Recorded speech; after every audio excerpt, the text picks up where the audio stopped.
Terran Viernok, progenitor of the cosmos, also known as the Cosmic Primordial Dragon, or Volatile Bounder, the mount from Primordial Season 3.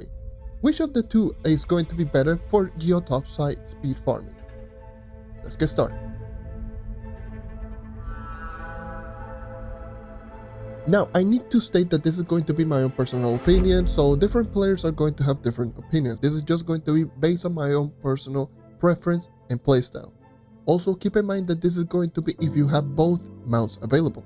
Because if we were including obtainability, then Volatile Bounder is just easier to get, despite Primordial being, well, not popular and bad. But yeah, I would just rather just get the blast coins over the 5,000 crystalline core, 3 diamond dragon and 600 dragon coins. I don't know, maybe that's just me. Anyways, I was going to do this video just way earlier, but I got distracted by doing other stuff, so I held this video. And honestly, one of the reasons that I wanted to do this video in particular is because I was curious, since I just kept hearing from many other players just like, oh, the new Cosmic Primordial Dragon effect is just better than Volatile Bounder. And since I'm a console pleb, I have to wait until December to actually get my hands on this new effect.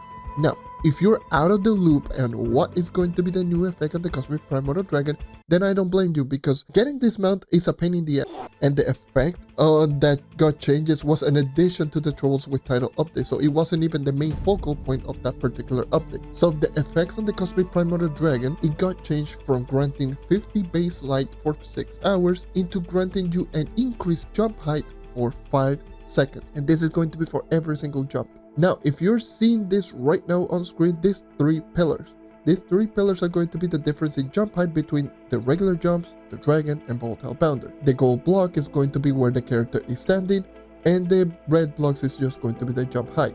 Regular character is going to be 2 blocks, Cosmic Primordial Dragon is 8, Volatile Bounder is 20. Keep in mind that you can ledge over 1 blocks, which also works in midair, but it's not tied to jump height because it also works without jumping. It's just an in-game mechanic. So it is going to be 2, 8, and 20. So in terms of 1 jump, obviously Volatile Bounder is the highest that it can achieve. However, the dragon is going to be an effect that will last for 5 seconds that will allow you to keep pressing the jump button over and over and over again for the 5-second duration. And if you're on demand, you essentially get this effect indefinitely. And Volatile Bounder, it has a 3-second cooldown per jump. So Cosmic Primordial Dragon can go higher than Volatile Bounder.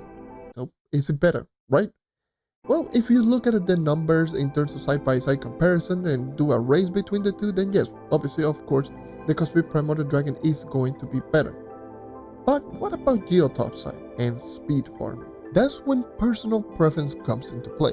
Now, I've used both of them multiple times on very different characters to see which is just going to be better for my own personal playstyle, and this is going to be what I found. Volatile Bounder just felt much more consistent in completing multiple dungeons, and 20 blocks just seemed enough for the majority of the dungeons, and the fact that you can cancel out the bomb jump with a regular jump, it just made it much more flexible, since if you use the bomb jump way too late, you can cancel out the jump, so you can actually just make it much better for tighter gap, which is very good in terms of, obviously, of course, micromanaging. And if you're just using regular jump, sometimes the gap that you do make with a regular jump can be quite small, and with micromanaging, it does help you out with Volatile Bounder. So I felt like the 20 block jump, it just seems more than enough, because since I'm always jumping, I'm always midair, I don't need the extra jump height, I'm not in the mount like as often, because being in midair is kind of stupid and kind of dumb for speed farming. If you want to know more, let me know in the comment section down below. I might make a video about it, but being in midair is really strong and it just works perfectly with Volatile Bounder. Of course, Volatile Bounder is not perfect, and it does have this 3 seconds of cooldown, which can be very limiting, especially if the dungeon is too tall,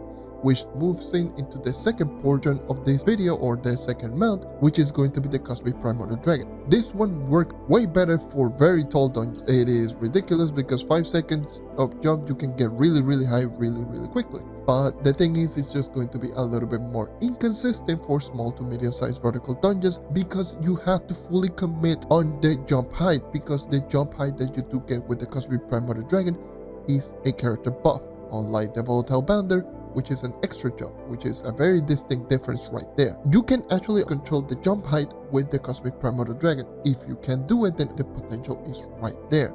Now, If you're listening to this point of the video, then God bless you for sticking around to this point, and your reward is just going to be a little hidden tech that I found out when I was just using the Cosmic Primordial Dragon. Before I mention this little hidden tech, I want you to go into the comment section down below and just type in something like, wow, this hidden tech is pretty cool, or something like that, just to confuse the people that actually didn't watch this point of the video. Just a little hee hee ha ha troll. Just like Volatile Bounder, you can cancel out being on the mount by using essentially pretty much most of the other actions. Throwing a bomb, throwing a portal, using a flash, using a dodge, etc. But in Volatile Bounder's case, you cannot use the basic attack because you have to be using the basic attack to get yourself the bomb jump. The thing is, with the Cosmic Primordial Dragon, you can cancel out the Cosmic Primordial Dragon by using a basic attack, and the effect activates the moment the game registers you being on the mount, which will allow you to do goofy shit like this. So what I'm doing right here is just going to be pressing the basic attack button the moment I actually go into the mount, and since the game registered me going into the mount and just being using the basic attack, I essentially just get this buff essentially frame 1. This will allow you to get yourself the buff on the Cosmic Primordial Dragon without essentially being on the mount, and since basic attack are almost always your fastest attack, this essentially allows you to get yourself this buff frame 1, and if you're in midair with the basic attack, you essentially don't lose any movement speed and get all of the full vertical mobility.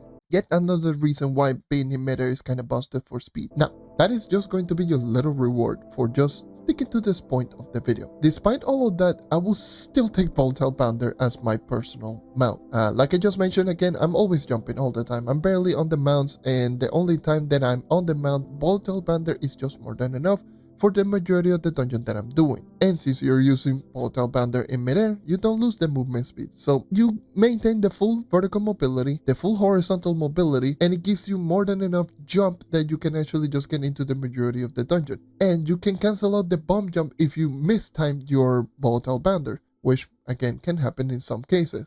And it just works perfectly for all small to medium-sized dungeons, which is just the majority of the dungeons in Geo Topside. Still, that doesn't mean that the Cosmic Primordial Dragon is bad. I can actually see why some people consider this mount to be better. It's a good contender to be the best mount in the game. It has potential to be the best mount in the game in terms of speed, but the inconsistency for me doesn't work for my own personal playstyle. But it does have the potential of being better, so you can take that as you will. That's all in regards to this video. Let me know in the comment section down below, what do you think of these two topics?